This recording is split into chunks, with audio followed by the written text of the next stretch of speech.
Assalamualaikum warahmatullahi wabarakatuh. Saya Safira Wididari Putri dengan NIM 63231500 dan rekan saya Ananis Lina Suwanda dengan NIM 63231495 akan membahas perhitungan pajak pertambahan nilai dari PT Indofood Sukses Makmur dan membahas bagaimana cara pengisian SPT PPN 1111. Baik, untuk perhitungan dan tutorialnya sebagai berikut.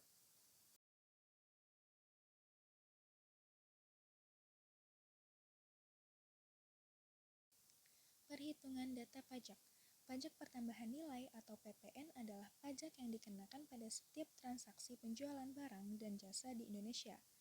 PT Indofood Sukses Makmur Terbuka sebagai salah satu perusahaan terbesar di Indonesia memiliki kewajiban untuk menghitung dan membayar PPN berdasarkan kegiatan operasionalnya. Analisis ini menggambarkan perhitungan PPN untuk tahun 2022 dan 2023 berdasarkan data penjualan, pembelian bahan baku, dan beban produksi serta operasional. Asumsi dan data yang digunakan. Asumsi penjualan terkena PPN 2022, penerimaan kas dari pelanggan sebesar 110.669.817.000. 2023, penjualan bersih sebesar 112.104.124.000. Asumsi pembelian terkena PPN 2022, pembayaran kas kepada pemasok sebesar 61.407.297.000. Pada tahun 2023, pembelian bahan baku sebesar 56.028.686.000 dan beban produksi serta operasional sebesar 20.620.606.000. Asumsi tarif PPN. Tarif PPN yang berlaku di Indonesia adalah 11%. Perhitungan PPN tahun 2022. Perhitungan PPN keluaran. PPN keluaran adalah pajak yang dipungut dari penjualan barang atau jasa kepada pelanggan. PPN keluaran sama dengan 11% dikali penjualan sama dengan 11% dikali 110.669.817.000. Maka hasilnya adalah 12.173.679.000. Perhitungan PPN masukan. PPN masukan adalah pajak yang dibayar atas pembelian barang atau jasa yang digunakan dalam proses produksi dan distribusi. PPN masukan sama dengan 11% dikali pembelian ditambah beban produksi dan operasional sama dengan 11% dikali 61.407.297.000 ditambah 20.067.869.000 sama dengan 11% dikali 81.475.166.000. Maka hasil yang diperoleh adalah 8.992.268,26.000. Estimasi PPN terhutang. PPN terhutang adalah selisih antara PPN keluaran dan PPN masukan. PPN terhutang sama dengan PPN keluaran dikurang PPN masukan sama dengan 12.173.679.000 dikurang 8.962.268,26.000.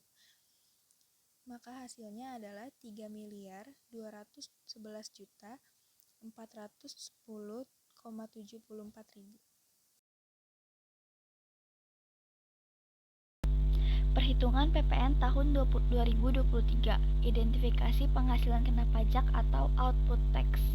Penjualan bersih pada tahun 2023 tercatat sebesar Rp112.104.124.000. Perhitungan PPN keluaran.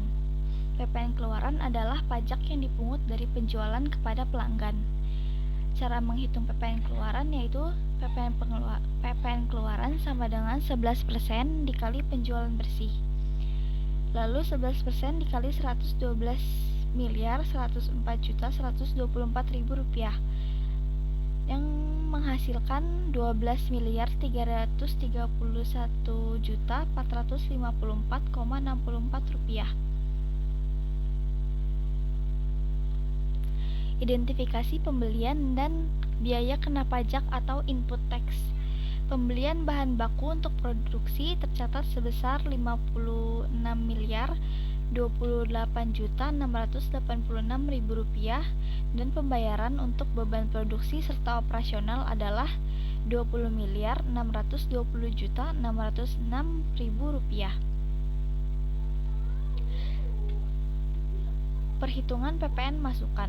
PPN masukan adalah pajak yang dibayar saat pembelian barang dan jasa yang digunakan untuk produksi. Cara menghitung PPN masukan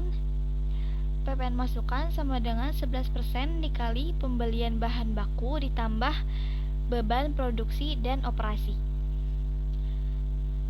Lalu 11% dikali 56.028.686.000 ditambah 20.620.606.000.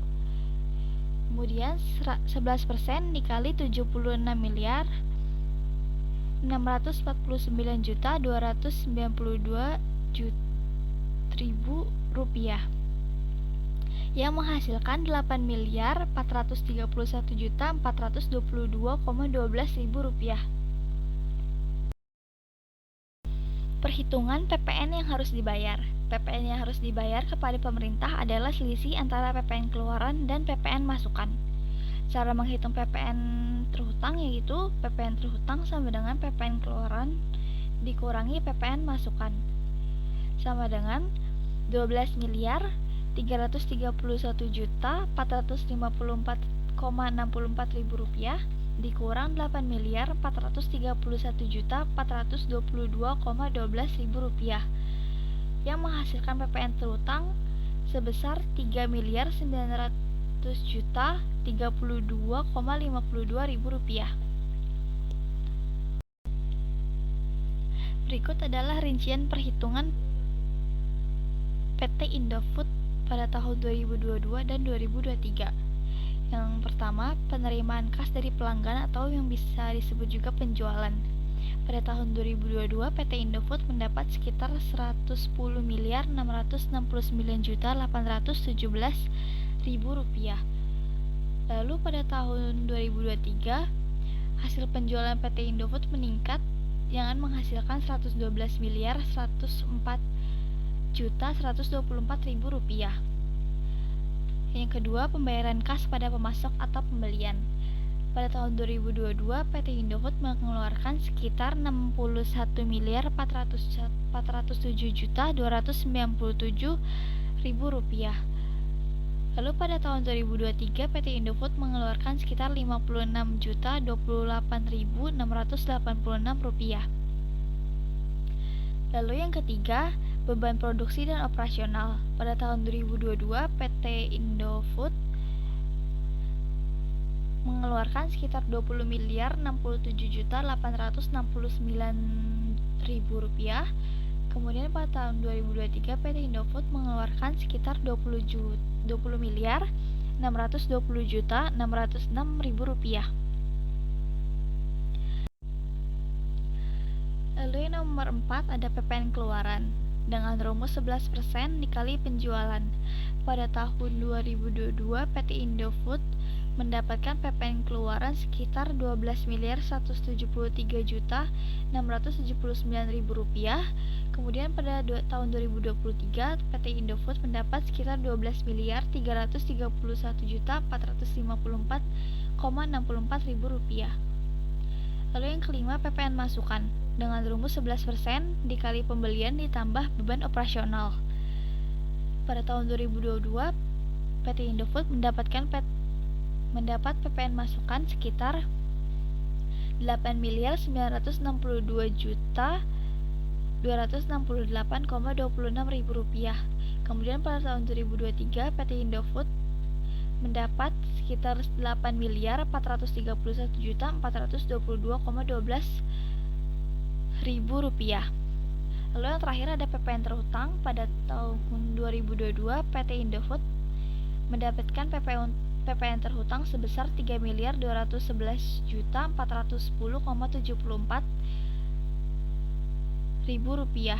Kemudian pada tahun 2023 PT Indofood mendapatkan PPN terhutang sebesar Rp3.900.032,52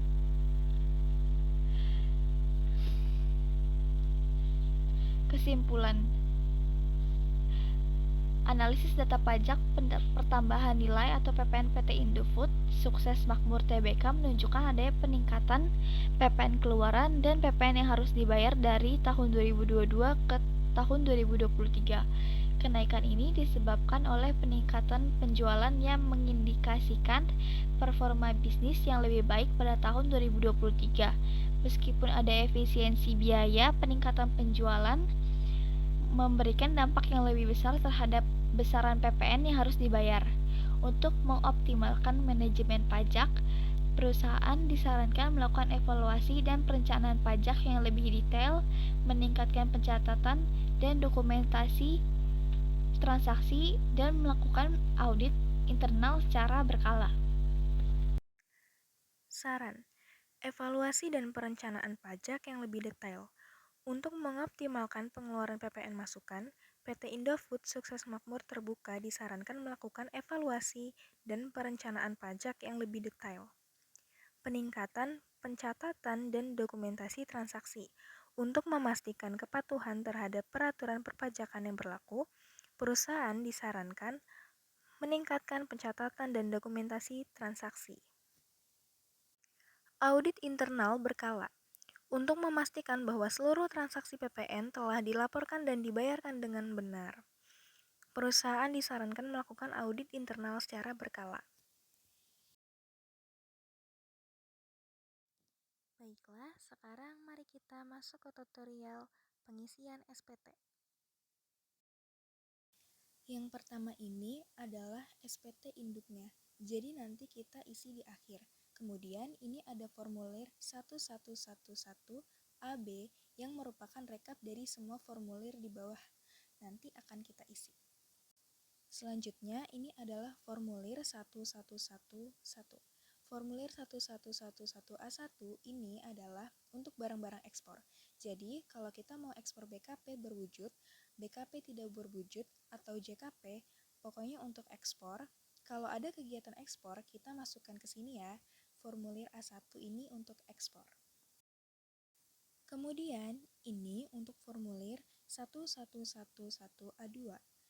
Ini adalah untuk daftar pajak keluaran atas penyerahan dalam negeri dengan faktur. Jadi, kalau kita menjual barang apapun selain untuk ekspor, kita masukkan ke formulir ini. Nanti tata cara pengisiannya akan saya jelaskan di belakang. Selanjutnya, ini adalah formulir 1111B1. Ini adalah untuk daftar pajak masukan yang dapat dikreditkan atas impor BKP dan pemanfaatan BKP tidak berwujud atau JKP dari luar negeri.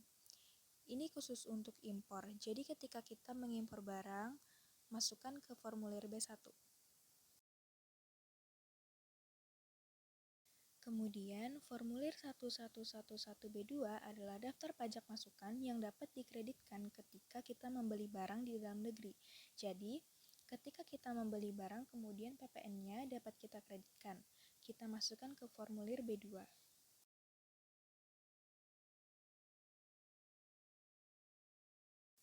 Formulir terakhir adalah formulir 1111B3. Ini adalah daftar pajak masukan yang tidak dapat dikreditkan atau yang mendapat fasilitas. Biasanya, jika untuk fasilitas dibebaskan, maka tidak bisa dikreditkan. Tata cara pengisiannya adalah, karena kita mulai dari belakang, ini adalah formulir pertama yang harus kita isi, karena dia adalah formulir paling akhir. Cara pengisiannya, kita isi dengan memasukkan nama PKP, berarti perusahaan kita, misalnya PT ABC. Kita masukkan PT ABC. Untuk NPWP, kita masukkan nomor NPWP kita. Kemudian, untuk masa pajak, ini diisi bulan dan tahun. Misalnya untuk bulan Oktober, berarti di sini 10 tahun 2020, jadi 10/2020. Untuk pembetulan, jika ini adalah SPT pertama kali, kita tulis 0 di sini dan sebelah sininya 0 berbentuk huruf 0.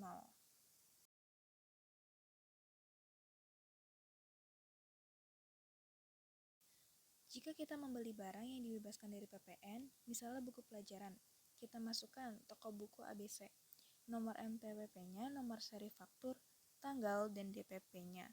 Misalnya 10 juta, berarti PPN-nya dibebaskan. Kemudian kita akan masuk ke formulir B2.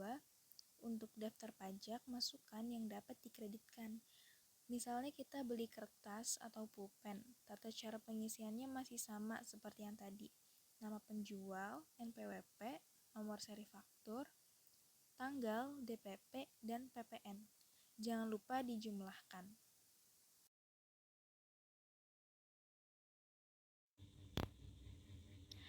Selanjutnya kita masuk ke B1. B1 ini masih sama, tata cara pengisiannya juga sama, dan jangan lupa dijumlahkan dari atas ke bawah. Kemudian kita masuk ke daftar pajak keluaran di formulir A2.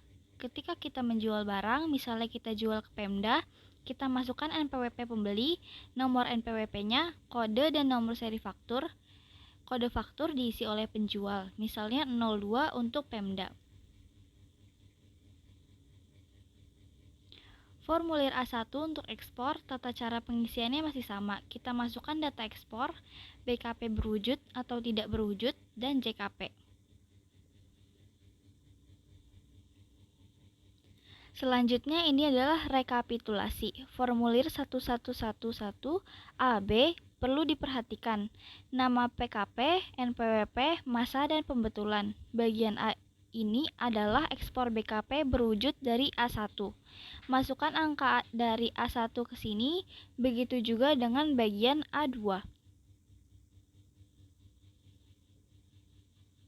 Untuk penyerahan dalam negeri dengan faktur pajak yang digunggung, ini untuk penjualan tanpa faktur pajak. Misalnya penjualan eceran dalam 1 bulan sebesar 5 juta, masukkan di sini 5 juta dan PPN-nya 500.000.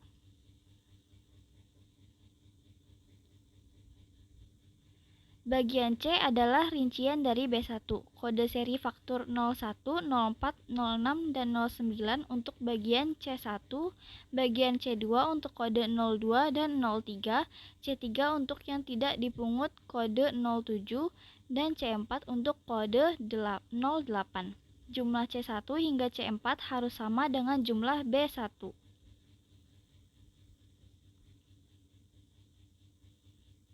Rekapitulasi perolehan diambil dari B1, B2, dan B3. Pajak masukan yang dapat dikreditkan diambil dari bagian 2A dan 2B. Pajak masukan lainnya bisa dari kompensasi masa sebelumnya, kelebihan pembayaran, atau perhitungan kembali. Lanjut ke SPT Induk, masukkan data dari formulir 1111 ke sini. Nama PKP, NPWP, alamat, nomor telepon, KLU atau klasifikasi lapangan usaha, dan tahun buku. Jika wajib PPNBM centang, jumlahkan semua dan centang formulir yang diisi.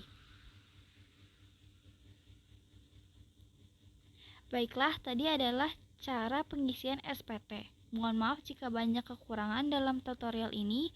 Sekian dari kami. Wassalamualaikum warahmatullahi wabarakatuh.